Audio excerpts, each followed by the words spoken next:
Everybody, thanks for joining in on this video of starting your own business, DIY from the beginning.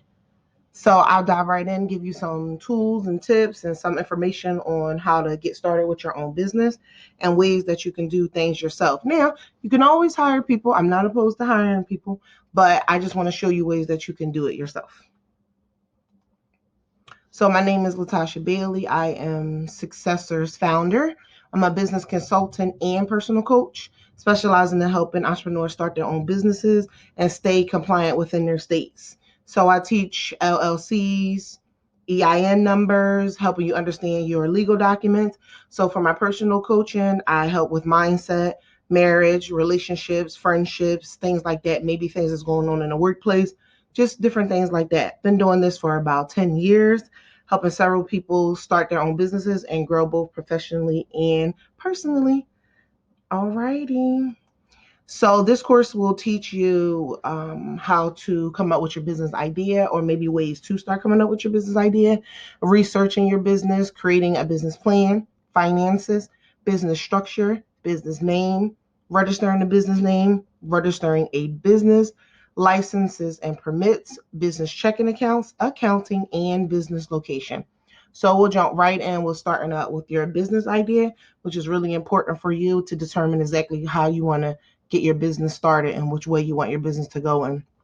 So when coming up with your business idea, it's good to think of what you are currently doing, what you like, and what people always ask you to do. So the question I pose is, what do I really like doing? So what do you really like doing?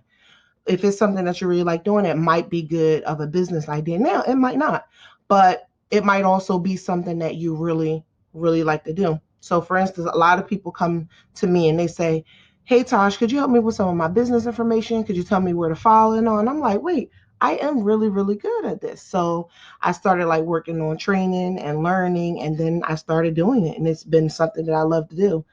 And that's just one of my loves.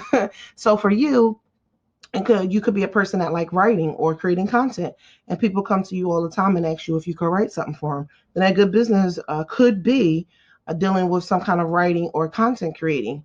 So just take some time to think about what you think might be really good for you and that you might enjoy doing, and then see if you could turn that into a business.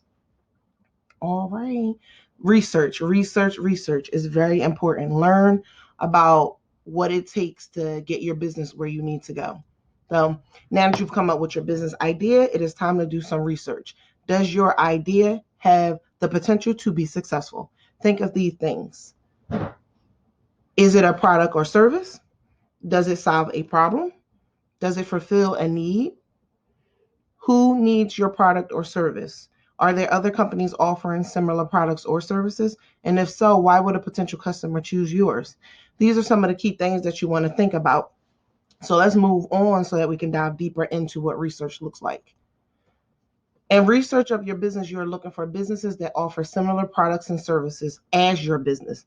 So you want to look at some social media pages, check on some of the websites, look at the locations that they're servicing, check out some of the customers that are buying from them, look at all the reviews if possible, anything that can help you understand more about your market and competitors' businesses. And the reason that you want to do this is because they're already established in the business or on their way to be established in the business, and you want to know what they've been doing to stay competitive, and then you want to stay competitive in that market and develop new and innovative ways to provide products and services in that market. And then they might be giving customers A, B, and C, but then you come along, give a customer A, B, C, D, E, and F. So you want to find out exactly what they're doing. Now, we're not mimicking people. We're not stealing people's ideas. None of that. We're just taking some of this research, thinking about, wow, these are some of the things I'm already doing. How can I incorporate some of these things in my business and really fine tune it so that it's personal for you and for the customers and clients that you're helping? Business plan. A business plan is very, very essential, especially if you're going to be taking out loans or getting some business capital and all like that, or if you're going to have business owners. So those are things you want to think about. This is a business plan is the blueprint of your business. It details the basics about your business, your products and services, the market you are targeting, the goals you have for your business, and how you will achieve those goals. A business plan is required if you are going to apply for a bank loan, if you're going to pitch your idea to business investors, and if you're going to bring on a business partner. Some of the items in your business plan are your executive summary, your company description, your service/product line, market analysis, marketing strategy, management summary, and financial analyst. Finances. Ooh, finances. Finances is always very, very important. It is an area in the past that I struggled with, but now I'm right on point with it for my business. So it's super exciting to get here from there. When starting your business, you should have some money to use for your initial investment and startup costs. It does not have to be a lot of money. When I started my very first business, I only had $100 and I was able to turn it into $30K within 4 months. I had no idea it was going to turn into 30,000 within 4 months. And it's not 30,000 is not a lot of money, but it is when you first start out with $100 and you are just really trying to figure out what you're doing in business. I just took something that I loved at the time, which was body shapers. And I said, oh, wow, I'm going to make sure everybody can have body shapers. So I just started going in on it, and it just turned out really, very well. So put together a spreadsheet that estimates the one-time startup cost for your business. Look at the license and permits, equipment, legal fees, insurance, branding, market research, inventory, trademarking, grand opening, events, property leases, etc., as well as what you anticipate you will need to keep your business running for at least 12 months. So you're looking at rent, utilities, marketing and advertising, which is huge, production, supplies, travel expenses, employee salaries, your own salary, etc. Some of the things that you want to think about when dealing with finances in your business. Business structure. Business structure. This is how we determine what your business is going to be. Is it going to be a sole proprietorship? Is it going to be a partnership, an LLC, a corporation, possibly nonprofit if you're going into that spectrum? The business entity that you choose will have an impact on many factors from your business name to the liability, as well as how you file your taxes. So business structure is very, very important. Business name. Business name is the name that you choose. Is the name that you create, and is very, very important for your business. Obviously, so much of what we're going over is very, very important for your business. You'll hear me say that a lot. These are some of the things that you should not miss and you should have detailed information about. So you want to choose a business name that has these key points: short and precise, easy to spell, and they are not limited. It's not a limited business name. So try to use minimum characters, as short names are very easy to pronounce as well as write. So think of a very short and precise business name. Make sure it's easy to spell. Sometimes it's hard to go to a website or think of a business name when it's not something that you would usually spell, or it's not spelled the way you would usually spell it, thinking on the consumer. So try to make the spelling of your business easy and not too complex or challenging. Don't pick a name that could be limiting as your business grows. You don't want to limit your business to a particular product or specific city. Remember, growth is always the key. So it might not be, for instance, Tasha's Nailery, because I might decide after a while that I'm not only going to do nails, I'm going to do hair, I'm going to do makeup. So you don't want to have it be something that's so limited like that. Once you've chosen a name for your business, you'll need to then check if it's trademarked or currently in use. Then you will need to register it with your state, and also you'll need to register if you need to get trademarks or marks. Something that we'll go over closer to the end of the presentation. Register a business name. Based on what your business entity is, such as an LLC, corp, or a partnership, you will have to register your business name with the state of wherever you're doing business in. So the reason you want to do this is to get your business name on the state registry list and of legalized business names. This ensures that no one else can use your business as a business name.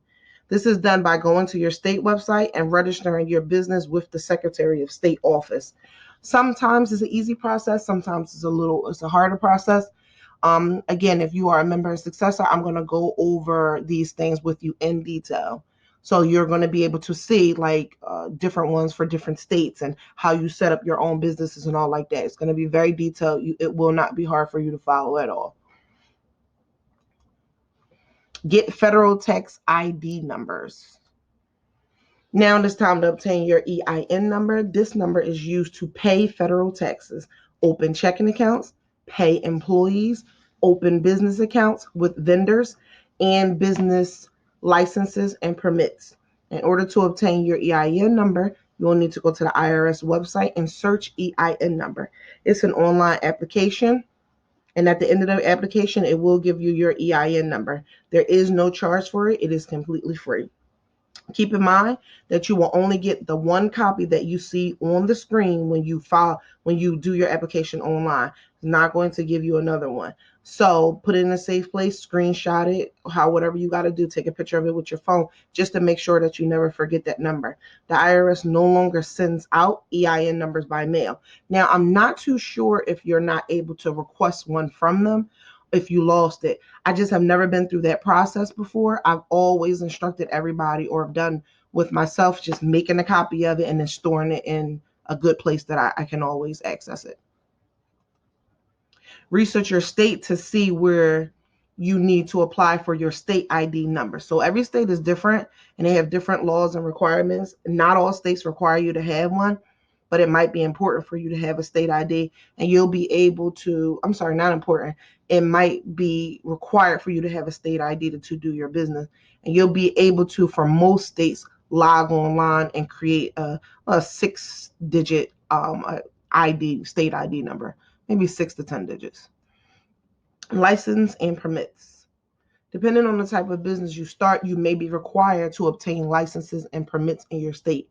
The best way to find out what licenses and permits you will need in your business is to go to your state's website and search under business licenses and permits. Each state website has a section that you can search to find out what business license and permit is needed. Think about these things as it refers to your business. A license is granted as permission to do something or use something, and permits regulate safety and typically are granted following an inspection of some sort. So you want to visit your state websites and learn more about it. Listen, the state website is going to be your best friend. It's going to be the place that you can go to get anything that's necessary and needed for your business. Now, it's great to talk to different people, hear different people's perspectives, but it's nothing like going to that state website and learning where the information is for yourself. Business checking accounts. So once you have everything all set up, you're ready to get a business checking account. Business checking account is an asset owned by the business.